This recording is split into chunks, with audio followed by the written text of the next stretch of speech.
ANMR ನ್ಯೂಸ್ಗೆ ಸ್ವಾಗತ. Bike ಕಳ್ಳನ ಬಂಧನ, 4 ದ್ವಿಚಕ್ರ ವಾಹನಗಳು ವಶಕ್ಕೆ.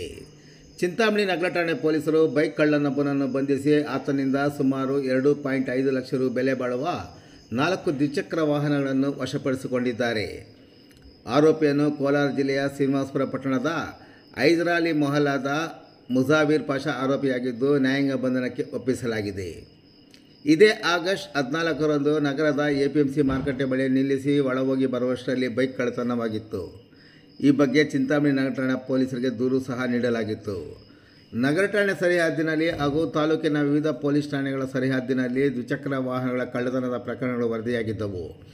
ಪ್ರಕರಣಗಳ ಪತ್ತೆಗಾಗಿ ಚಿಕ್ಕಬಳ್ಳಾಪುರ ಜಿಲ್ಲಾ ವರಿಷ್ಠಾಧಿಕಾರಿ ಕುಶಲ್ ಚೌಕ್ಸೆ, ಸಹಾಯಕ ಜಿಲ್ಲಾ ವರಿಷ್ಠಾಧಿಕಾರಿ ರಾಜಾ ಇಮಾಮ್ ಕಾಸಿಂ ಇವರ ಮಾರ್ಗದರ್ಶನದಲ್ಲಿ ಚಿಂತಾಮಣಿ ಉಪವಿಭಾಗದ DYSP P Muralidhar, circle inspector Viji Kumar ಇವರ ನೇತೃತ್ವದಲ್ಲಿ ಪ್ರತ್ಯೇಕ ವಿಶೇಷ ತಂಡವನ್ನು ರಚಿಸಲಾಗಿತ್ತು.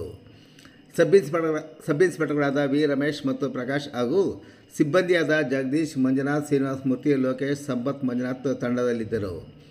ತಂಡವು ಶನಿವಾರ ಮಧ್ಯಾಹ್ನ ನಗರದ ಬಾಗೇಪಲ್ಲಿ ವೃತ್ತದಲ್ಲಿ ಗಸ್ತು ಮಾಡುತ್ತಿದ್ದಾಗ ಯಾರೋ ಒಬ್ಬ ಆಸಾಮಿ ದ್ವಿಚಕ್ರ ವಾಹನದಲ್ಲಿ ಶಿಡ್ಲಘಟ್ಟ ಕಡೆಯಿಂದ ಚಿಂತಾಮಣಿಗೆ ಬರುತ್ತಿದ್ದವನು ಪೊಲೀಸ್ ತಂಡವನ್ನು ಕಂಡು ಕೂಡಲೇ ಗಾಬರಿಯಾಗಿ ಹಿಂದಕ್ಕೆ ವಾಪಸ್ ಹೋಗಿದ್ದಾನೆ. ಆರೋಪಿಯನ್ನು ಬೆನ್ನಟ್ಟಿ ಹಿಡಿದು ವಿಚಾರಣೆ ನಡೆಸಿದಾಗ ಬೈಕನ್ನು ಎಪಿಎಂಸಿ ಬಳಿ ಕಳ್ಳತನ ಮಾಡಿರುವುದಾಗಿ ಒಪ್ಪಿಕೊಂಡಿದ್ದಾನೆ. ಇತರೆ ಸ್ಥಳಗಳಲ್ಲಿ 3 ದ್ವಿಚಕ್ರ ವಾಹನಗಳನ್ನು ಕಳ್ಳತನ ಮಾಡಿದ್ದು ತಮ್ಮ ಮೆಕ್ಯಾನಿಕ್ ಅಂಗಡಿಯ ಮುಂದೆ ನಿಲ್ಲಿಸಿಕೊಂಡಿರುವುದಾಗಿ ಮಾಹಿತಿ ನೀಡಿದ್ದಾನೆ.